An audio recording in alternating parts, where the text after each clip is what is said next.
Now we are going to talk about physical characterization of potential. And physical means that we are going to have a similar characterization as we have in physics. So I remind you that in physics, the notion of potential means that there is a property which is associated with a certain point in space. That's why we often speak about a potential field. And as long as you move between 2 points, it does not matter through which path you move, the work you need to perform is exactly the same. Or equivalently, as long as you make a closed trajectory, a closed path, it does not matter which path, it you will always perform a zero work in total. So in our case, there is a similar notion, and let us now get to the formal definition. So I just remind you that a path is a sequence of points such that every new point differs from the previous point by exactly one player's strategy. Exactly one player changes her strategy. We call her the deviator. Now, given a finite path of n points and a vector of n functions, any n functions at this point, each function is from the set of total profiles to R, so it can be the utilities, it can be the potential, or something else. The I of gamma and the vector functions is defined as the sum of the differences of a certain function's value between the points sk and sk minus 1. So we go along this path, we look at each step, we look who is the player to change from sk minus 1 to sk. Denote this player by ik minus 1 and look at the differences of that player's viv. And again, at this moment, v is an abstract function. So vik minus 1 at point sk and at point sk minus 1. So we are going to see what is the difference between that points v when we move from sk minus 1 to sk. And that's something we are going along the path, and we summing the difference in the vi of the deviating player between each couple of contiguous points on this path.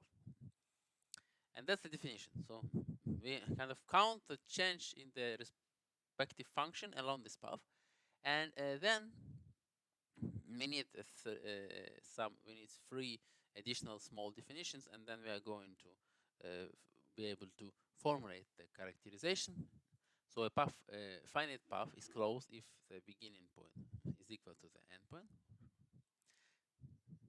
A finite closed path is simple if the points in between are all different, and a length of a simple closed path is the number of its distinct vertices. So, of course, the same as the number of edges. So, the same as what we called n in our example, assuming that that is a simple path. So, we have defined those notions, and now we are ready to characterize what we have. So, given this definition of I remind you the sum of the difference of the vi of the v of the unique deviator from sk minus 1 to sk along the wall path. We can characterize a potential game as follows. So a given game is potential if and only if the I of the utility function vector is 0 for every finite closed path, as in physics. Any closed, finite closed trajectory, the total work is 0. The total potential change is 0. And here we say that the total sum of the difference of the utility will be 0. If and only if the I of gamma and u is 0 for every finite simple closed path. We had the requirement it's for simple only. If and only if I of gamma u is 0 for every finite simple closed path of length 4. We had another requirement. So all the 4 statements are equivalent, and now we're going to prove that this is true. Now, please notice that claim 2 implies 3 and 3 implies 4 because every next claim adds some qualification, additional qualification on the paths on which we stated. So it's weaker and weaker and weaker. So 2 implies 3, 3 implies 4. So it's enough to prove that 4 implies 2, and then we're going to have that 2, 3, and 4 are equivalent. And also to prove that 1 is equivalent to 2. If you do that, then we are going to be able to say that all the 4 points in the theorem are equivalent. So now let us prove the theorem. So we first prove that 1 is equivalent to 2, and then we prove that 2 implies 4. That 4 implies 2. 2 implies 4, that's trivial. Okay, so let us now go to the proof.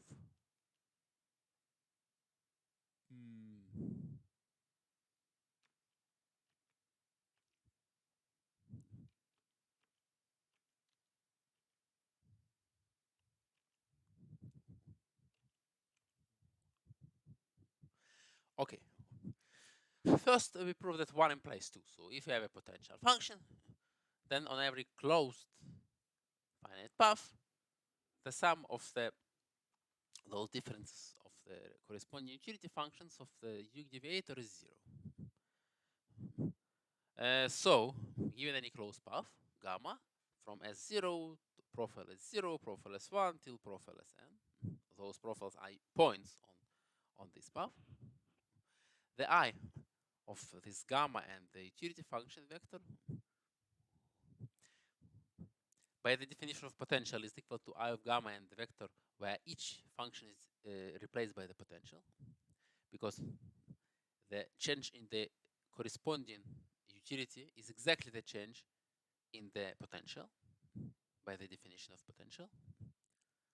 Now, by the definition of I,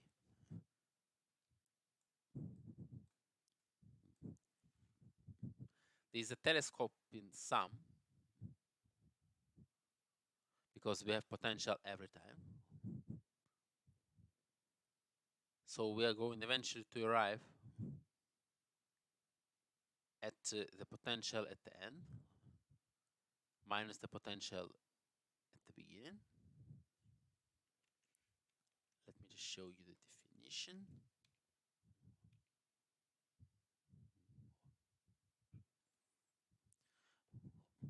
So that's I. If we replace the VIK by potential, which we can, because we assume that V's are U's, we have substituted U's, and the difference in the utilities of the deviating player is exactly, by the definition, it's exactly potential, the difference in the potential. And then it's going to be the potential in the second point minus the potential in the first point, plus the potential in the third point minus the potential in the second point. So the second point is cancelled, and so on. Eventually, everything is cancelled. It's a telescope in sum, and we are left with the last point, V or potential in Sn minus the potential in S0.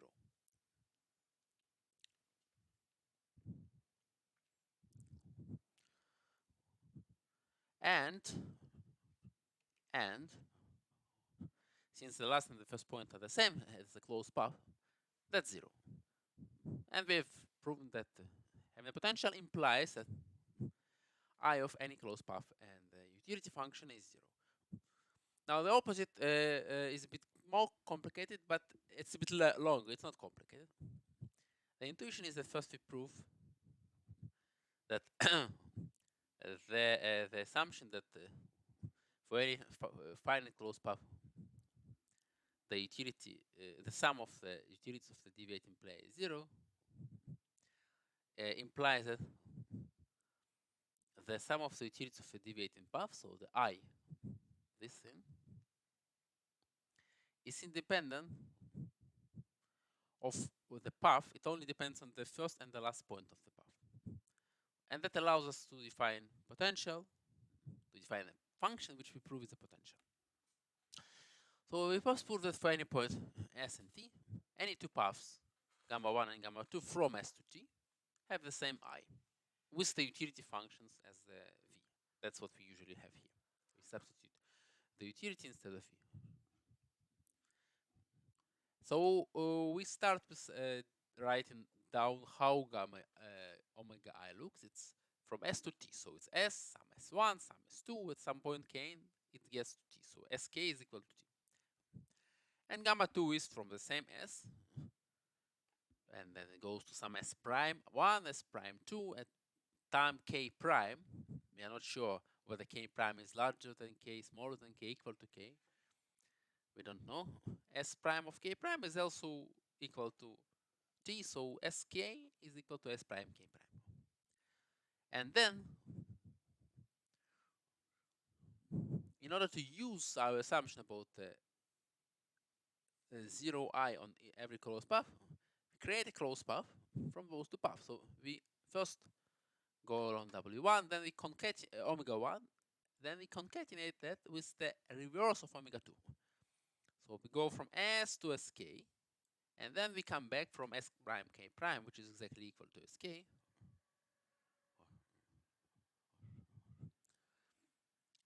to S prime 1. Of course, there is a typo here.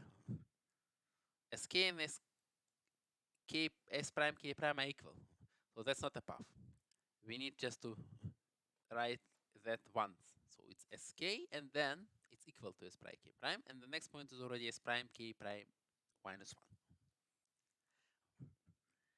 1. Okay, and since that I is 0, then we can say that the I of gamma 1 minus I of gamma 2 is 0, because what is I of gamma 1 concatenated with the reverse of gamma 2? First, sum those differences in the utility of the deviating plane along gamma 1, and then we add the sums of gamma 2 with the reverse sign. So it's exactly minus I of gamma 2. And then we can just conclude that I of gamma 1 is equal to I of gamma 2. So it does not depend which path you choose between 2 points, as long as the points are the same. Now that allows us to define potential as follows.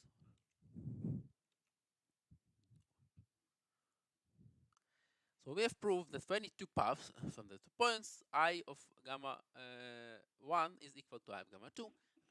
Now fix any point, any profile I mean, and define a function from the set of profiles to the set of real numbers by the function at point y is the I of gamma y with u, where gamma y is any path from z to y. The equality of that value for any path, it implies it's well-defined. And we are going to prove that P is indeed a potential. So we consider any player, any subprofile of strategies for other players, S minus I, and any 2 possible strategies for that player. Si, which is different from some Ti.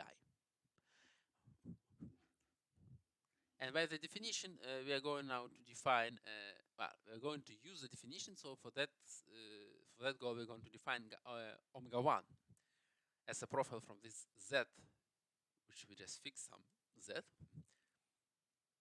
It's a path from this Z to the point where the other players play this S minus I and play I plus Si, and omega 2, which is omega 1, where then I deviates from Si to Ti. And the difference between the potentials in point S minus ISI and S minus ITI, by the definition of potential, is the difference between the functions P, we have not proven yet it's a potential.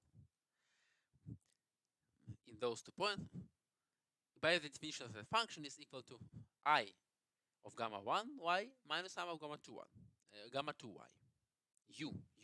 I probably have said y instead of u several times, apologies.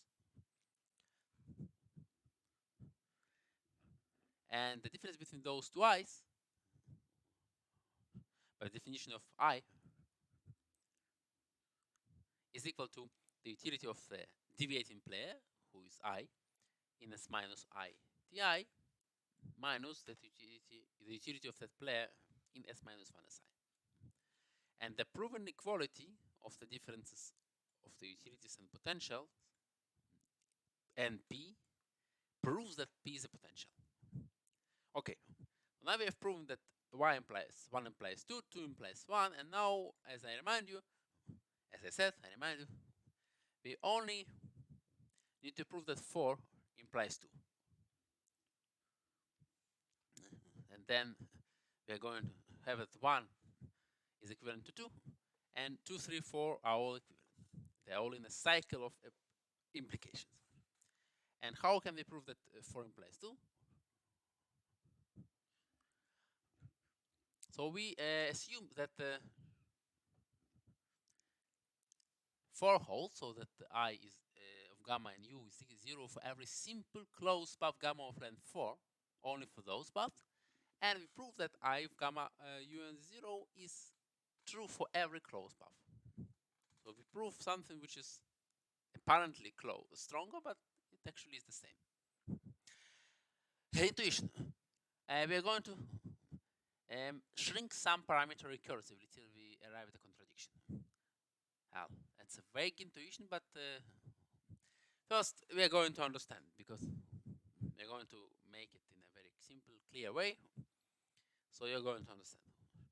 So assume by a contradiction that that's not the case. So that indeed for every simple closed gamma of length 4, I is 0, but there is some gamma such that it's closed, but apparently it's not simple and its length is not 4, or its length is not 4. And its I is not 0. And let gamma be a shortest such path. So let's length is denoted by L, capital L, and the shortest, that's the length of a shortest gamma such that its I is not 0. Now please notice that we are going now to assume that gamma is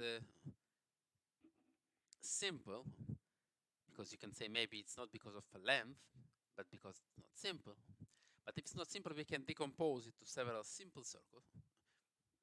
And if it's now going to show these decompositions, well, they can be, okay, let me actually go in another order. I want to say that L is at least 5, so we assume L is not 4. It can be 4, but then we need to say that it's probably not simple, because otherwise it fits our assumption, and I has to be 0. But if it's 4 and it's not simple, we can decompose it to two simple paths of length 2. But as we are going now to show that if you have a closed path of length 2 or 3, it has to have this I of 0. So that would not be possible. So it cannot be of length 4 and non-simple, so simply L cannot be 4. And it can maybe be a closed path of length 2 or 3. Now such a path involves only one deviator, because if you have a path of length 2, which is closed, it means that 1 changes her strategy, and then in order to come back to the same point, the same player has to be the second unique deviator too. It just goes somewhere and back. And for 3 players, if you have someone go somewhere, if another player goes changes on the second step, then it's impossible to go back on the third step. So you have the same player has to change on the second step, and then the same player changes on the third step, and they go back. So for 2 or 3 players, we have the same player is always a unique deviator. Now, for 2 players, let's denote by Rij the unique deviator at step j. So from j to j plus 1, the unique deviator is I denoted by ij. And for 2 players, for L equals 2, what is the path? It's S0, then S2, and then it goes back to S0. It's closed. And the I of that thing, by definition, it's the difference of the utility of I0, the unique deviator, I remind you, at 0, at S1 minus U of I0 at S0. Then next step, which we count, the next summand, it's the U of I1 the second unique deviator at the third point, which is again S0. My apologies. Minus the U of I1 at S1. And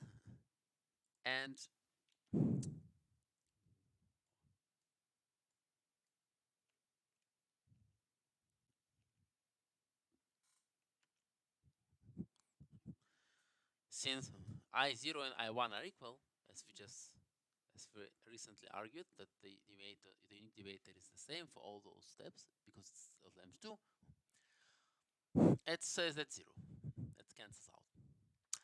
And now for L3, similar story. So what is the path? It's S0, S1, S2, and then back to 0.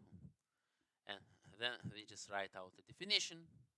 And since the unique deviator is the same, then this cancels out and we have 0. So this gamma, which is the shortest path of length L, or a shortest path, closed path whose I is not 0, its length has to be at least 5. Okay, proven that. So you know what is gamma? S0, S1, and so on till the last SL. Now,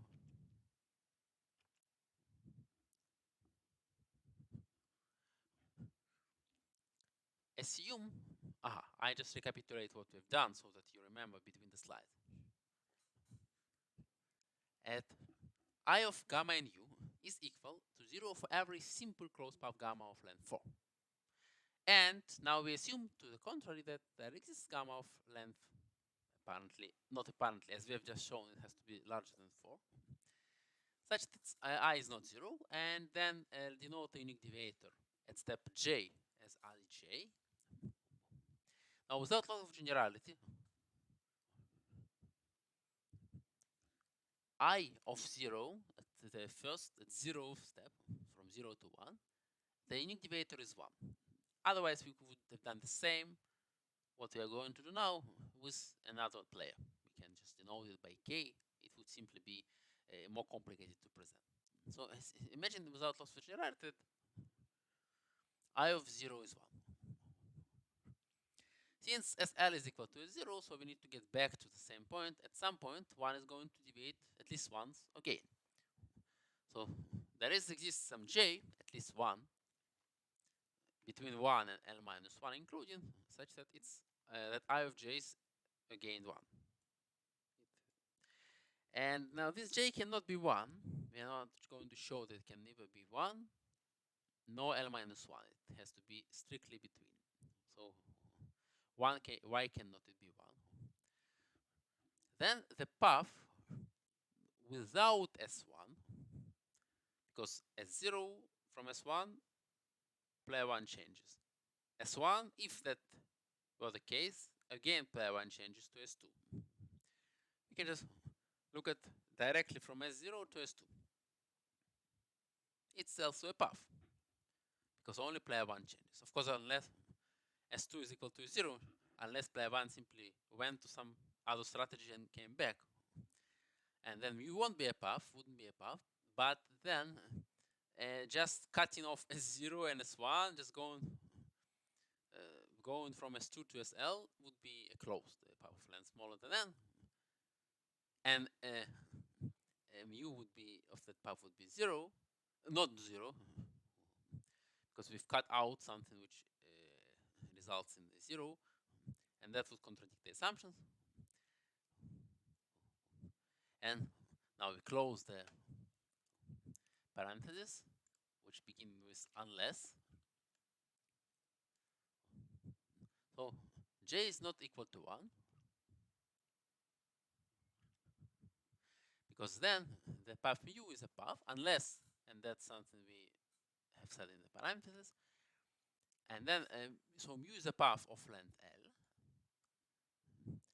L, smaller than n, such that it's I is 0 again, because we have cut out something which does not change, because it does not matter that player 1 changes once and then immediately another time, or it just changes immediately. total difference in that player's utility is going to be the same. So I is going to be the same. And therefore, that mu is going to have I is not 0, but it's now shorter, right? It's this original path when we have taken out one of the points. And that's contradictory to our assumptions because we have chosen omega as a shortest path. And analogically, we can say that this j, where I of j is 1, cannot be L minus 1. So it has to be strictly between 2. It has to be strictly between 1 and L minus 1, or in other words, it has to be inclusively between 2 and L minus 2. Now let us define SZJ as look at Sj minus 1 and Sj plus 1. For players besides 1, we take what was before J, so we take Sj minus 1, and player 1 we already take from Sj plus 1. We kind of jump on that player, on that step of Sj, where we know that from Sj to Sj plus 1, the only player who was changed by the definition of J is 1. And now let us look at mu, which replaces Sj with this point Zj. And we claim that it's a path because what happens again? From j minus 1 to Sj, something changed. Then from Sj to Sj plus 1, player J, player 1 was the only player who to change. Now, what we do instead of Sj, now we put Sj here. And the J takes what player 1 does in Sj plus 1, so after it has changed. So we first look at the change of player 1, and then we still go to Sj plus 1. And then the change that used to take place from Sj minus 1 to Sj takes place. So we basically reverse the changes. And that's a path because we just reverse the changes that happened between Sj minus 1 and Sj and Sj and Sj plus 1. And that's a path unless Zj is equal to Sj minus 1. In that case, why unless only that? Because from Sj and on, it's exactly as it used to be. It's a path. Exactly one player changes at any point.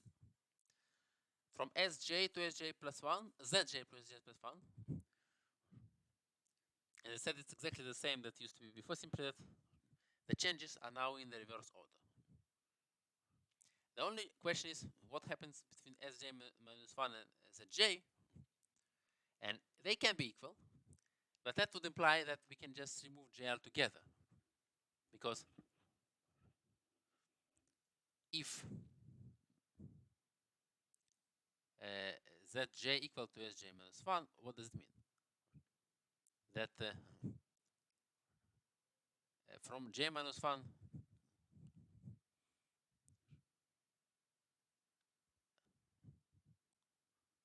something happens, then we look, player 1 changes, then we look at the change of another player. Now, if J is equal to Sj minus 1, it means that player 1 it simply reverses the change it used to have between Sj minus 1 and Sj. So we can just remove that, and then we're going to have a path. Actually, we need to write it only once. Yeah. Let me say it again. So if Zj is equal to Sj minus 1, means that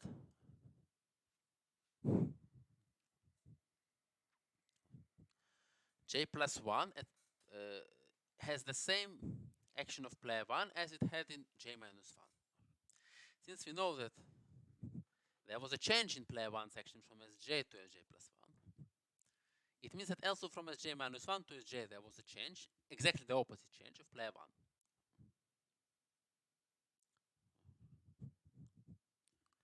And then sj minus 1 and sj plus 1 are equal, right? Again, zj and sj minus 1 are equal. It means that at j plus 1, player 1 does the same as what it used to do before at sj plus 1. Yes. So, yeah, it's a typo. I need to put exactly 1. This is the same. So I can remove 2 points. I can remove sj minus 1 and sj and just leave sj plus 1, for example. So it's a closed path of length minus L because again I removed without changing the total sum because a player moved and moved back. So its total utility has not changed because it was one moved after the other one immediately. And that contradicts our assumptions. So now we have proven that mu, where we just replaced sj with zj, is a path. And finally, okay, recapitulate. We assume that I of gamma is 0 for every simple closed path gamma of length 4. I hope that those recapitulations help you even to understand if you have missed some of the parts of the proof, and then of course you can go back and look at that path again. So I assume that that's true for every simple closed path of length 4, but there exists a path of length larger than 4, a shortest path that doesn't fulfill that, and its length has to be larger than 4. We've proven it has to be larger than 4. Remind you that the player who changes 0 is without loss for generality 1. And we have concluded also that there exists some j between 2 and L minus 2 including, that also at that point 1 is the player who changes. And then we have shown that mu, where we replace sj with zj, is a path. And I remind you by the definition of zj that the player who changes between sj minus 1 and zj is 1. That is the j. Yes.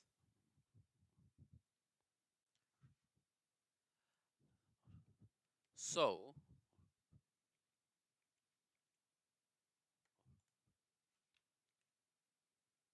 aha.